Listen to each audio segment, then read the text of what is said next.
I would like to welcome everyone to the Z. Smith Reynolds Library. I am Lynn Sutton, the Dean of the Library, and it gives me great pleasure to welcome all of you here to this event.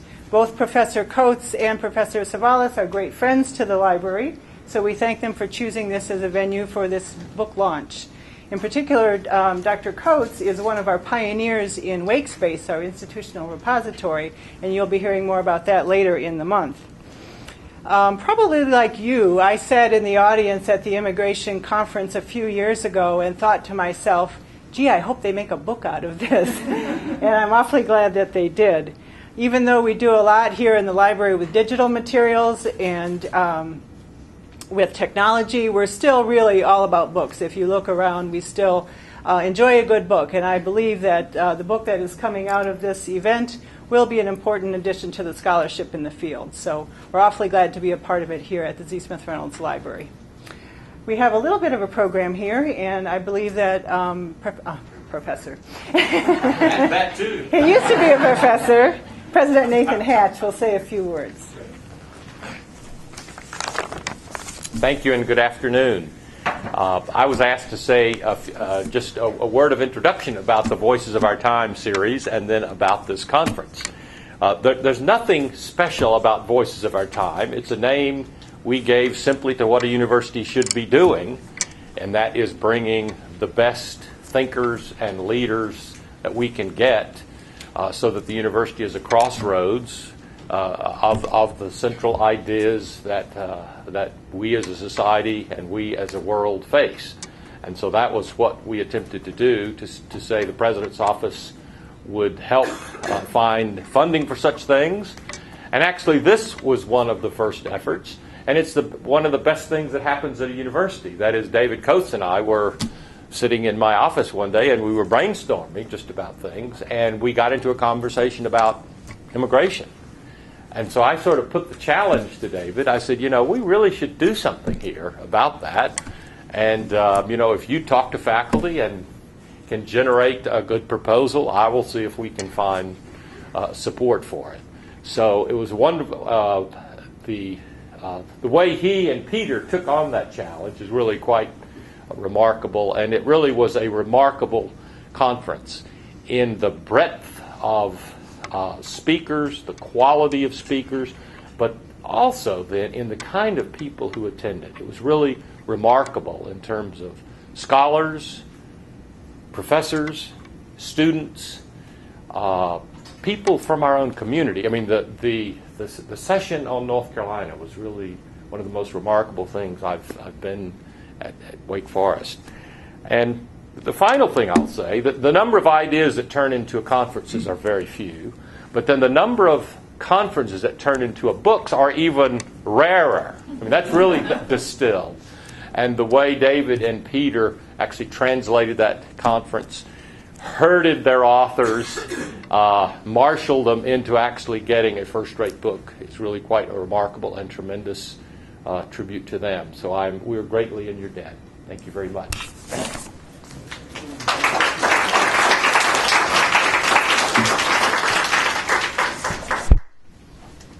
Like Nathan, I'd like to thank you all for coming. I know people are very busy, so it is terrific that you've felt able to set aside the time from your busy schedules to join us. As one of the two people who organised this book launch, I made a whole set of books, I may say, being published by colleagues on a regular basis without this kind of fanfare. I thought what I should do this afternoon was just very briefly explain to everybody why I and Peter thought that this work was worthy of a more general launch. There are three reasons, really. One internal, one external, and one very personal. So let me just run through those three with you before handing on to Peter. The internal reason is this. It's the one that Nathan's referred to, the linkage between this book and the university's Voices of Our Time series. One of the great changes that Nathan brought to this university on his arrival as president was this determination to place Wake Forest at the crossroads of national debate. And it should be.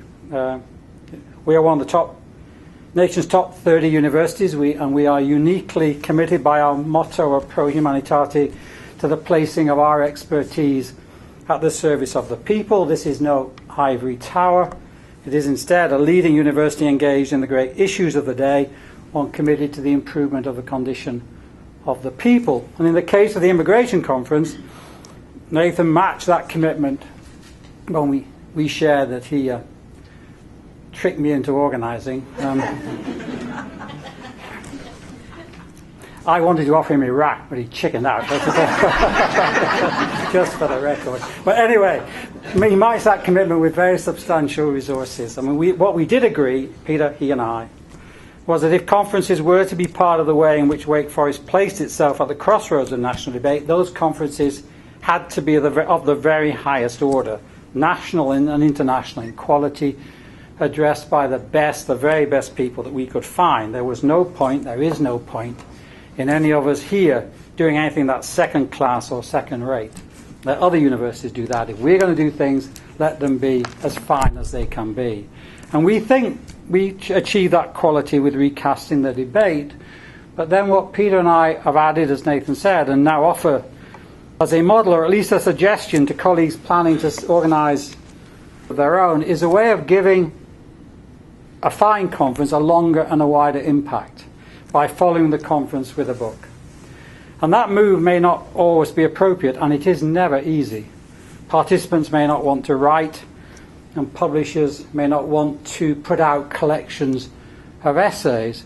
But they did this time because of two other things that Nathan also financed us to do that I want to thank him for. First of all, he gave us Greylands as a venue for the participants and a small fee to keep them warm. And I think Greylands is a terrific asset to this university as we create ourselves as an intellectual centre of excellence, because the grandeur of that place makes us look very substantial and it makes our guests feel very important. And both those things are very vital if we're going to keep them on board, as it were.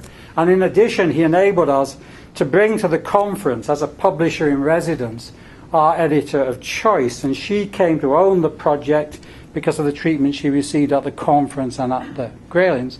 And the participants came to enjoy and identify with the project. And the result is this book, which I think is a very, very high quality collection of essays that both carries on the message of the conference and also gives Wake Forest the potential to have a voice in the national debate on immigration again when it kicks in 2010. So we get a double slice, I think, a major conference on a major book. It's not the only way to meet the President's desire to reposition the university, but it is one way, and it's a way that I do commend to you all. If you're going to do it, you've got to plan it from the beginning. We did as a twin-track endeavour, and you need the resources to make it work.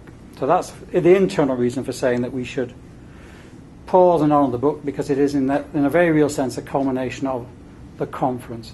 Externally, Peter will speak more to this in a minute, the conference and the book enable us to reach out to a very key new constituency in American public life and in American intellectual life, the Latino community, particularly the Latino community here in North Carolina.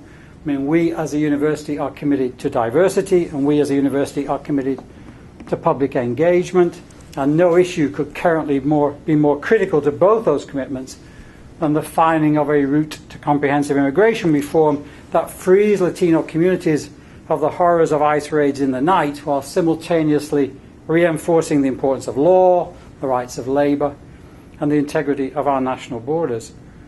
And I may speak personally, it's been a great pleasure to me to have discovered via the conference and the book a route to the journalists of Que Pasa and to the activists of El Pueblo. I only wish my Spanish was better. In fact, I only wish I had Spanish at all. But I have noticed, actually, that I find it easier to win prizes for journalism in translation, working with Alejandro and Peter, than I ever did on my own. I should have been writing with them for years. But it is wonderful to see Alejandro here, and many new friends here today. Okay, finally this, for me anyway. The conferences and books like this do not fall out of the sky.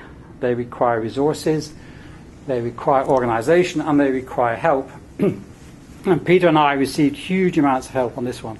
In the main, invisible organisational help. And this place runs on invisible labour, on the quiet professionalism of so many people who are rarely seen and even more rarely thanked. But not this time. Sandra Boyette, Jennifer Richwine, Pam Barrett, Audrey Fannin, Kerry King, Erin Evans, sitting at the back, to name but 6, are my silent heroes of this story, and I'd like to thank them all in public.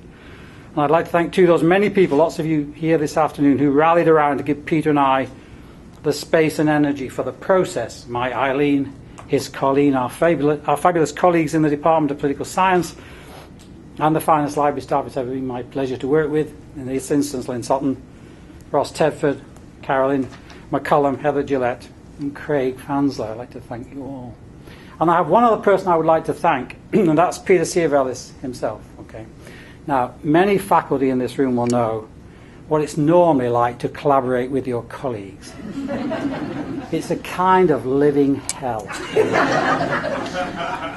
You can't discover people that you thought were nice, are socially inept, manically egotistical, and amazingly inconsistent in their attitude to time, phenomenally sensitive to their own and completely indifferent to yours. That was confirmed, right? No, in this case, no. This particular guy is a genuine pleasure to work with, and it was a fabulous learning experience. I mean, so good is he, let me tell you, at both organising conferences and books, that I have regularly suggested to Katie Harrigan, who's our beloved departmental chair, that when the politics departments run short of funds, and with Jill here, let me tell you, we always run short of library funds really early in the year, we should rent him out to our fellow departments, our sister departments, as a conference organizer or book editor, because he's genuinely brilliant at both of them. So if any of your our colleagues here are looking for just one lesson to take from this book launch, for me this is it. If you want to put on a good conference, or to put a good book together without sweat, make sure you do it with him. Okay? It was... I did, and it was pleasant. It was so pleasant I might do it again, almost do it again, but not quite. So, a round of applause, please, for my fellow friends.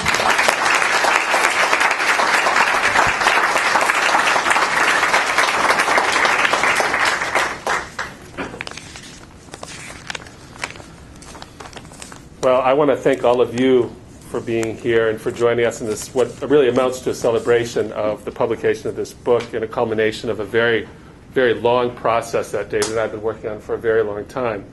And I just want to begin by thanking David because everything he said about me, I can equally say about him with respect to what a delight and pleasure it was to learn from somebody who's so accomplished and so good at what he does. And so in that sense, I just want to thank him very much as well and give him a hand and let him know how much I enjoyed that whole process. David's done a really excellent job of thanking all of the significant people that have gone into this conference and into this book. And I don't want to get repetitive and thank all the same people, so I'm just going to have left that to him and turn to a different constituency and a different group of folks that I want to talk about. I think my task has been a little bit different, and during the course of organizing this conference and during the course of putting this book together, my task has also been different. And I want to talk a little bit about the personal relationships outside of Wake Forest that really have been so central to the success of our endeavors and why they're significant. In particular, beginning with the Immigration Conference in October of 2007, we established a whole series of personal and professional relationships with the community. A lot of public engagement with churches, schools, immigration organizations, Latino community organizations, and advocacy groups. The participation of these groups was central to the success of this conference and has been central to the success of this book. Without them, it would have been a completely different process. And I think this is a model for public engagement, one that could be rebuilt and reproduced over and over again. We found that many Latinos viewed Wake Forest previously as an academic fortress closed off to the community, similar to the way that many of our students talk about the Wake Forest bubble. By establishing the relationships we have during the course of this project, I think we've drawn people into our campus for a special event, but maintained contact with them and worked together with them on a whole series of common projects that have enhanced the life of the community in general and the life of Latinos in this community in particular. We see this as a very important example of Wake Forest's continuing commitment under this administration to become actively engaged in the community, and we're very, very happy about that.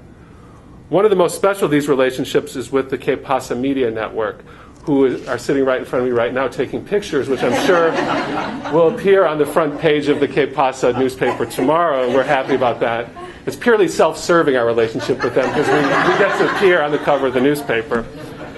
We've worked with our friends at Que Pasa, including Alejandro Manrique, Jose Isasi, Adolfo Briceño, who's here with us today, and Jane Martin, to work through our common work to have an impact and to engage Latinos in Winston-Salem. In particular, David and I have become effectively contributing editors to the opinion pages of the Que Pasa newspaper, which is the largest North Carolina Spanish language daily media outlet with publications in the Raleigh-Durham area, the Charlotte area, and here in the Triad. We regularly contribute editorials of interest to the Latino community and often visited the radio station to do interviews and panels on public affairs. Que Pasa has even gone as far to put a lovely photo of the two of us with our book on the front page of their last newspaper. We hope through this process that our Latino friends in Winston-Salem will find that we at Wake Forest are concerned about the same issues that they are when it comes to our community. We will continue to collaborate in events held on the campus of interest to Latinos in an effort to increase the level of engagement between Wake Forest and Latinos, something crucial given that North Carolina is the state with the fastest growing Latino population in the country. I also want to commend the administration for certain elements of admissions policy recently, which have brought a number of Latino students to our campus. I used to stop dead in my tracks when I heard Spanish on campus, wondering who was speaking it. No longer is that the case, where we find it increasingly more common. And I think projects like this one help to make Wake Forest a friendlier place for Latino students. We hope this book helps engage the stakeholders on immigration and reform in our community by providing the kind of basic data people need to make their minds up on this really controversial issue, and to provide views on immigration that focus on the politics of immigration, the economics of immigration, the morality of immigration, and the impact of immigration on the personal lives of immigrants and those who receive them. That's what, to do a little sales pitch at the end of my talk for our book, to tell you why you should buy it. This is a unique book, and we're very proud of it, because what it does is, rather than just approaching immigration from the perspective of economics or politics or culture or the impact on people's daily lives, what we try and do is put that all together in one package. So someone who reads on the economics of immigration doesn't say, well, it looks like we lose this much money or gain this much money. But we have to think about what immigration policy means for the people that are walking around among us. And that's why we try to introduce this personal aspect as well. So by collecting and presenting discussions of immigration, considering each of these various facets, we hope to both contribute to debates on immigration reform and further engage Winston-Salem in all of its diversity to assure that Wake Forest plays a central role as both a center for intellectual debate and for the engagement of a very diverse community. I just want to thank you, ask you to please enjoy wine and cheese, but as you do, please don't stain the book covers if you get grease on your hands from the cheese. But please feel free to eat and to buy. And thanks again for coming. We really appreciate it.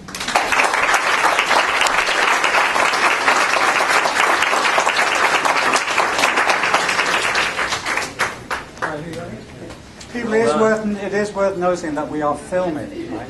So if anybody who goes out and doesn't buy a book, it'll be on the video.